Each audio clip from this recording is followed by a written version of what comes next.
Salut à tous, aujourd'hui on va voir 6 raisons dans lesquelles on peut, voire on doit tourner à la sauvette.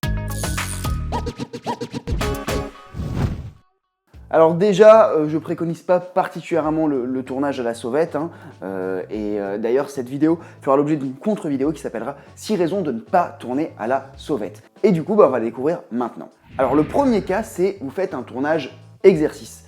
Je propose toujours en fin de vidéo des petits guides à télécharger, dont un qui s'appelle le guide du premier tournage, et j'explique dans ce guide que votre premier tournage sera vraisemblablement pas un chef-d'œuvre, et d'ailleurs votre premier tournage, ça doit surtout être un exercice qui va vous aider à progresser. Et du coup là, ça va être un tournage relativement sans enjeu, où vous aurez vraisemblablement pas énormément de matériel, pas non plus une énorme équipe. Vous n'allez pas non plus vous donner à fond, tourner dans des lieux trop compliqués. Techniquement, l'idée de ce premier tournage, c'est pas de se mettre masse de contraintes, mais au contraire, de faire un truc qui permette de tourner vite pour progresser. Et du coup, dans ces cas-là, ouais, vous n'allez pas vous emmerder à demander des autorisations de tournage et vous allez tourner dans un coin relativement tranquille, en petite équipe, pas avec énormément de matériel. Au final, les gens en fac, les gens en école, voilà, quand ils font un tournage, un court-métrage, ils demandent assez rarement, sauf dans les dernières années, quand vraiment l'objectif est d'entrer dans un processus de production professionnelle, mais sinon, voilà, ils ne demandent pas forcément des autorisations de tournage. Donc voilà, premier tournage, vous faites un tournage exercice sans enjeu. Premier cas, pardon. Second cas, votre scène est extrêmement simple à tourner. Alors là, ça peut entrer dans le cas d'un tournage un petit peu plus professionnel. L'idée, c'est qu'il faut que ça soit une scène assez facile à tourner. Moi, je me souviens pour mon dernier court-métrage, Bourreaux et victimes, on a tourné une séquence dans le métro. Alors, c'est très compliqué d'avoir des autorisations de tournage de la RATP, du coup on a tourné à la sauvette, mais on l'a fait en équipe réduite. Du coup, il y avait uniquement mon cadreur chef-op, l'assistant cam, mon assistante réal, moi-même et le comédien, et du coup voilà, on est allé en fin de station, là où il n'y a pas trop de monde, en milieu de journée, pareil, là où il n'y a pas trop de monde, et on a tourné comme ça un petit plan discret à la sauvette, et je trouve que c'est un plan qui rend extrêmement bien. Évidemment, comme j'ai dit, ici on s'est quand même vachement simplifié la tâche, et si c'est dans des lieux un petit peu complexes, c'est l'idée, c'est vous simplifier le plus souvent la tâche. Troisième cas, vous n'avez pratiquement aucune chance de vous faire réprimander. Si vous tournez à Babel-Oued dans la campagne, dans un coin que personne ne connaît, sur lequel personne passe, évidemment, là, vous n'allez peut-être pas demander des autorisations de tournage, à moins que vous soyez un énorme tournage avec 50 techniciens, mais voilà, même un tournage qui peut faire des jolies images pro avec une dizaine de techniciens, bon, il faut vraiment bien connaître l'endroit,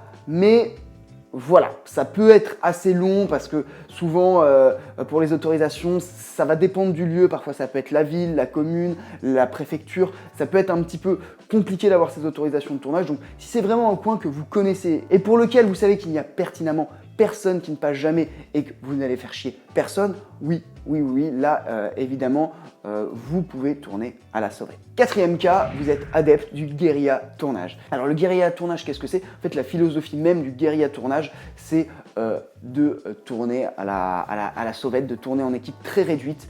Et il y a énormément de productions semi-pro qui le font et qui arrivent à avoir des très beaux rendus. La web-série le fait énormément. Et puis voilà, dans certains courts-métrages où l'idée, c'est de tourner le plus vite possible, on va tourner à la sauvette. Donc déjà, on sera en config quand même assez réduite. Donc ça sera la caméra, ça sera un DSLR qui ne sera pas forcément ultra équipé. Le son, pareil, ça sera quelque chose d'assez léger. Bon, je pense qu'il y aura quand même une perche et des micro-cravates. Mais voilà, il n'y aura pas forcément 14 reflots, je ne sais combien de drapeaux, toute une installation lumière et 15 techniciens. Non, ce sera un truc quand même assez léger. Et là, on est quand même sur des chances d'être emmerdé assez faibles. Au pire des cas, bon, on vous fait la réflexion et vous dites c'est pour un tournage étudiant. Mais voilà, si vous faites du guérilla tournage, il faut être en config assez légère. Et le guérilla tournage, ça va entrer dans les, on va dire, les projets semi-pro, que ce soit les web-séries ou alors les courts-métrages. Cinquième cas, vous n'avez rien à perdre.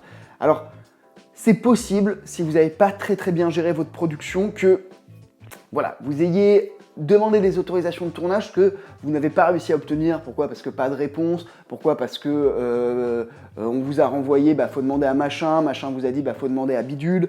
Et du coup, vous arrivez le jour de votre tournage, vous avez tout organisé, vous avez des gens qui ont pris du temps, vous avez peut-être mis un petit peu d'argent dans la location de matériel, et là, vous allez vous retrouver dans une optique où, oui, c'est mieux d'avoir l'autorisation de tournage, mais vous n'avez pas le choix. Et là, en effet, va falloir tourner à la sauvette. Dans ce cas-là, toujours dans cette réflexion de guérilla tournage, on va simplifier, on va essayer d'avoir le moins de techniciens possible. La caméra, on va la rendre la plus légère possible. On privilégiera la caméra épaule et aussi on va, tant que faire se peut, simplifier son découpage technique. Clairement, si vous avez un découpage technique vraiment, vraiment complexe, là, je vous invite à demander des autorisations de tournage, mais on y revient dans la vidéo qui fait, dans la contre-vidéo de cette vidéo.